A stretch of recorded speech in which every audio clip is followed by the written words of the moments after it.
네, 왜 이런 판결이 나왔는지 저희가 첫 번째 시간인데 두 번째 시간에 조금 더 분석을 해볼 텐데 장성철 소장께는 제가 주목할 만한 부분 언급을 좀 못 들은 것 같습니다.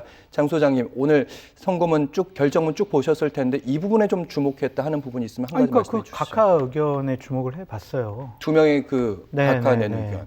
네. 그 논리라면은 윤석열 대통령 탄핵 심판에 그걸 또 적용시키지 않을까, 보수 성향의 재판관들이 그런 이제 걱정이 들어서 저는 절차적인 정당성 부분에 대해서 국민의힘이나 윤석열 대통령 측의 변호인들이 계속 문제 제기를 하잖아요. 그래서 각하를 노리는 것이 아니냐, 좀 그런 생각이 들어가지고 저도 8대0 인용되어야 한다고 생각을 하고 그렇게 될 거라고 믿어요. 예. 그런데 이제 흐름을 보니까 약간 좀 걱정되고 찜찜한 부분이 있다라고 말씀드린 부분입니다. 그래서 김성환 평론가님. 이거 박근혜 전 대통령 탄핵 선고문을 읽어보면 다 나와요. 그러니까 박근혜 전 대통령 때도 크게 두 가지 주장을 했어요. 하나는 박근혜 전 대통령도 역시 국회 탄핵소추 의결서에 들어가 있던 내용하고 달리 법률 위반 행위를 뺐다. 실제로 헌재 그때 가서. 뇌물죄 강요죄였죠. 네. 그러니까 그거 하나 하고요. 탄핵 사유별로 국회에서 표결 절차를 거쳤어야 하는데 그거 거치지 않았다. 두 개 얘기했습니다. 이번에도 똑같은 주장 내세웠거든요. 근데 당시 헌법재판소는 굉장히 중대한 판례를 또 남겨놨어요. 그러니까 지금 윤석열 대통령 측이 주장하는 것처럼 내란죄 혐의 그 부분 뺀 게 이거 탄핵 사유가 애초부터 들어가 있었던 건데 그것 때문에 윤 대통령 탄핵 소추안이 가결이 됐는데 이후에 그거 빼가지고 안 된다. 그러니까 각하해야 된다. 이렇게 주장한단 말이에요. 이건 박근혜 전 대통령 때도 똑같은 선례가 있습니다. 그러니까 공무원을 파면하는 절차는요, 형사 재판하고 좀 달라요. 아까 제가 공무원 징계 말씀드렸잖아요.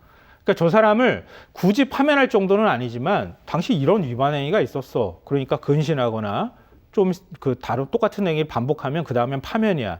이렇게 결정한다고 해서 그 사람이 아무 죄도 저질리지 않았다고 보지 않는 거나 마찬가지예요. 근데 이번에도 역시 마찬가지고요. 탄핵 소추별로 의결 거치지 않았다고 해서 무효라고 하는 주장도 했는데 그것도 역시 박근혜 전 대통령 때도 똑같이 그거는 상관없는 문제라고 판단을 한 겁니다.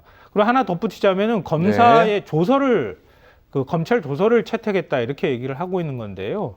그것도 심지어는 박근혜 전 대통령 때는 신문 기사를 일종의 탄핵 사유로 증거 자료로 제출했다는 문제 제기까지 했어요. 그 선고문에 그대로 나옵니다. 그렇게 얘기하나 그것도 또한 받아들이지 않겠다고 헌법재판소가 판시를 한 바가 있습니다. 그러니까 윤석열 대통령과 관련해서 지금 주장하는 내용들은 이미 전례가 있는 상황이기 때문에 그게 굳이 각하 사유가 되리라고 생각하지는 않고요. 네. 윤 대통령하고 한덕수 국무총리 탄핵 소추는 완전히 다르다고 봐야 돼요. 무게감도 다르고요.